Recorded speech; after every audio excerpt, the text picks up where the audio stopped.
ഇന്ന് തന്നെ ഡൗൺലോഡ് ചെയ്യൂ. കാണൂ നിങ്ങളുടെ ഫേവറേറ്റ് ഷോസ്.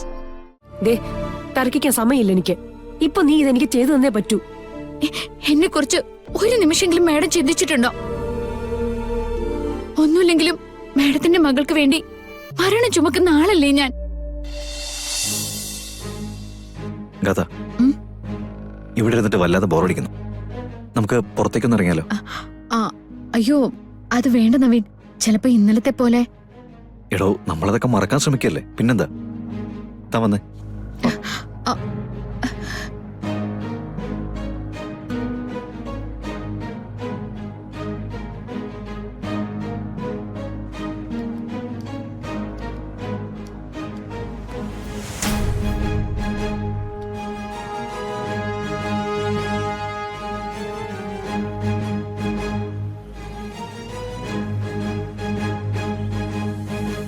ഇങ്ങോട്ട് വരുമോ? വേഗം വാ.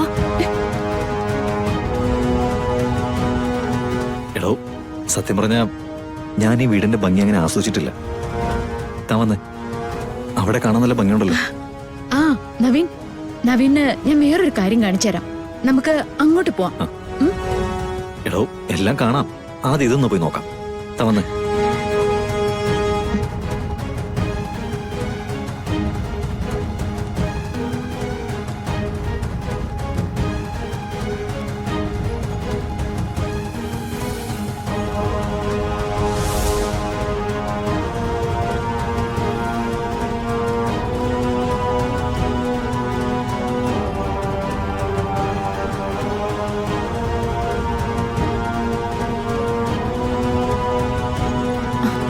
വേഗം വയ്ക്കോ, അവര് ദേ ഇവിടെ അടുത്തെത്തി.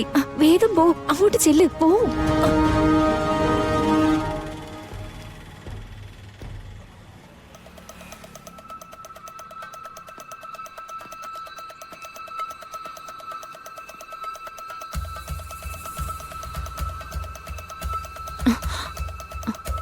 എന്താ സിനി, താനെന്തൊരു പ്രതിമ പോലെ അവിടെ നിൽക്കുന്നത്?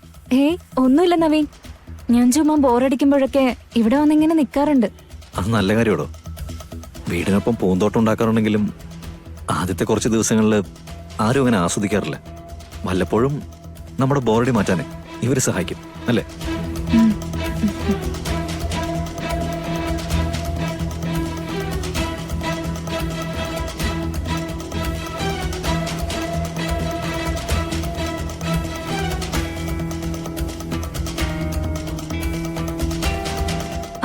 എങ്കിൽ പിന്നെ നിങ്ങളുടെ കാഴ്ചകൾ നടക്കട്ടെ, ഞാൻ ശല്യമാവുന്നില്ല. സിനി, ഇവിടെ ആരും ശല്യമൊന്നുമല്ല. താൻ അവിടെ തന്നെ നിന്നോ. എന്നാലും നിങ്ങൾ പുതുമോടികളല്ലേ, കുറച്ച് പ്രൈവസി ഒക്കെ നല്ലതാ. നിങ്ങൾ എൻജോയ് ചെയ്തോളൂ. എൻജോയ് ചെയ്യാനാണ് എല്ലാവരുടെയും ആശംസ. പക്ഷേ നമ്മൾ അതിനു പറ്റിയ അവസ്ഥയിലുമല്ല. Just only 41 days, okay? അത് കഴിഞ്ഞാല് നമ്മൾ നമ്മുടെ ജീവിതം ആസ്വദിക്കാൻ പോവല്ലേ.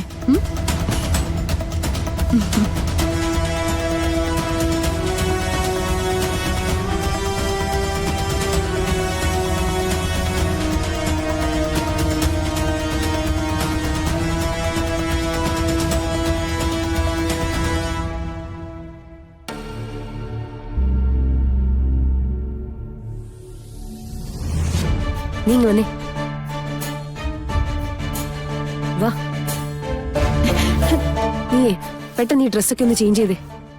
എന്തിനാ? നവീനൊപ്പം കളരിക്കിലേക്ക് തിരിച്ചു പോകുന്ന നീയാ. എന്നാരാ തീരുമാനിച്ചേ? കാര്യങ്ങളൊക്കെ ഭംഗിയായിട്ട് അവസാനിച്ചില്ലേ? നവീനും ഗാഥയും ഒന്നിച്ച് ജീവിക്കാനും തുടങ്ങി. പിന്നെ അതിന്റെ ഇടയില് എവിടെയാണ് എന്റെ സ്ഥാനം? ഞാൻ പോവില്ല മാഡം. പറയുന്ന കേക്ക്. കളരിക്കലെ ആചാരം അനുസരിച്ച് വധു പൂർത്തിയാക്കേണ്ട ചില ചടങ്ങുകളുണ്ട്. അത് ഗാഥയ്ക്ക് ചെയ്യാൻ പറ്റില്ലല്ലോ. നവീൻ താലി കെട്ടിയ പെണ്ണാണത് ചെയ്യേണ്ടത്. അതുകൂടി നീ പൂർത്തിയാക്കണം. എന്താ മാഡം, കുറച്ചു ദിവസം കൂടെ ഞാൻ നവീന്റെ ഒപ്പം താമസിച്ച് എന്റെ മരണം ഉറപ്പാക്കിയിട്ടേ മകളെ അങ്ങോട്ടേക്ക് അയക്കൂ എന്നാണോ? നീ എന്നെ ദേഷ്യം പിടിപ്പിക്കല്ലേ. ഭക്തിയോടെ ചെയ്യേണ്ട ആചാരങ്ങളാണ്. അത് ഗാഥയേക്കാൾ നന്നായിട്ട് നിനക്ക് പറ്റും. അതുകൊണ്ടാണ് റിക്വസ്റ്റ് ചെയ്യുന്നത്. കൃഷ്ണ, ഇതുകൂടിയൊന്ന് മാമിന് വേണ്ടി. ശരിക്കും ഞാൻ വല്ലാത്തൊരു ആശ്വാസത്തിലായിരുന്നു. സുഖമില്ലാത്ത എന്റെ അമ്മയെ പോലും നേരെ ചൊവ്വെ നോക്കാൻ എന്നെ കൊണ്ട് പറ്റിയിട്ടില്ല. കുറച്ചു നേരം അടുത്തിരിക്കാനോ ഒരു നേരത്തെ ഭക്ഷണം കൊടുക്കാനോ എന്നെ കൊണ്ട് പറ്റിയിട്ടില്ല. ഇത്രയൊക്കെ കഷ്ടപ്പെട്ടിട്ടും അത്രയെങ്കിലും സാധിച്ചില്ലെങ്കിൽ ഞാൻ പിന്നെ എന്ത് ചെയ്യാനാ? തർക്കിക്കാൻ സമയമില്ല എനിക്ക്. ഇപ്പൊ നീ ഇതെനിക്ക് ചെയ്തു തന്നേ പറ്റൂ. എന്നെ കുറിച്ച് ഒരു നിമിഷമെങ്കിലും മാഡം ചിന്തിച്ചിട്ടുണ്ടോ? ഒന്നുമില്ലെങ്കിലും മാഡത്തിന്റെ മകൾക്ക് വേണ്ടി മരണം ചുമക്കുന്ന ആളല്ലേ ഞാൻ. നിനക്കിപ്പോ എന്താ വേണ്ടത്? കൂടുതൽ പണം വേണോ? അതോ മറ്റെന്തെങ്കിലും ആവശ്യമുണ്ടോ? ഞാൻ മാഡത്തിനോട് പണം ചോദിച്ചിട്ടുണ്ട്. എന്റെ അമ്മയുടെ ജീവൻ രക്ഷിക്കാനുള്ള പണം. അല്ലാതെ ഒരു വറ്റിനുള്ള പണം പോലും ഞാൻ ചോദിക്കില്ല. എനിക്കത് വേണ്ട മാഡം. വലിയൊരു പ്രതിസന്ധിന്ന് കാര്യങ്ങൾ ഇത്രത്തോളം എത്തി. അത് നീ ഉണ്ടായിരുന്നുകൊണ്ട് മാത്രമാണ്. സമ്മതിച്ചു. ഇപ്പൊ ഇത് പൂർത്തിയാക്കിയേ പറ്റൂ. അല്ലെങ്കിൽ എനിക്ക് മറ്റു വഴികൾ തേടേണ്ടി വരും. മറ്റു വഴികളെന്ന് പറഞ്ഞാല് സ്ഥിരം ഭീഷണിപ്പെടുത്തുന്നത് പോലെ എന്റെ അമ്മയെ ദ്രോഹിക്കുക അല്ലേ? അതിന് സംശയമൊന്നും വേണ്ട. ഞാൻ ആഗ്രഹിച്ച കാര്യങ്ങൾ നടന്നില്ലെങ്കിൽ അതിന്റെ വേദന നീ അനുഭവിക്കാൻ പോകുന്നത്. നീ നിന്റെ അമ്മ. ഞാൻ സമ്മതിക്കാം മാഡം. അമ്മയുടെ കാര്യത്തില് മാഡത്തിനെ പേടിച്ചിട്ടല്ല. സ്വന്തം മകൾക്കൊരു ജീവിതം ഉണ്ടാക്കി കൊടുക്കാൻ പാടുപെടുന്ന മാഡത്തിന്റെ അവസ്ഥ മനസ്സിലാക്കിയിട്ടാ. പ്രതീക്ഷയില്ലാത്ത എന്റെ ജീവിതം ഞാൻ പിടിച്ചു നിർത്തി നിൽക്കില്ലല്ലോ. മാഡത്തിന്റെ മകൾക്ക് ഇനിയും ജീവിതം ബാക്കിയുണ്ട്. അത് നന്നായിട്ടിരിക്കട്ടെ മാഡം.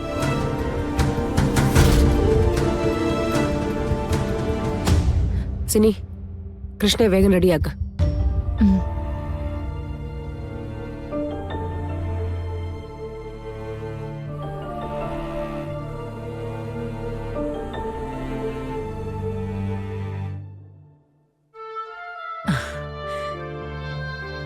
നന്ദ, നവീനും കൃഷ്ണയും തിരിച്ചെത്തിക്കഴിഞ്ഞാ സിദ്ധം പറഞ്ഞ പരിഹാര പൂജകളൊക്കെ യഥാവിധി നടത്തണം. ആവാമേ. സിദ്ധം നിശ്ചയിച്ചിരിക്കുന്ന പരിഹാര പൂജയുടെ ലിസ്റ്റ് ഞാൻ കണ്ടു. അതികഠിനമായ വ്രതമാണ്.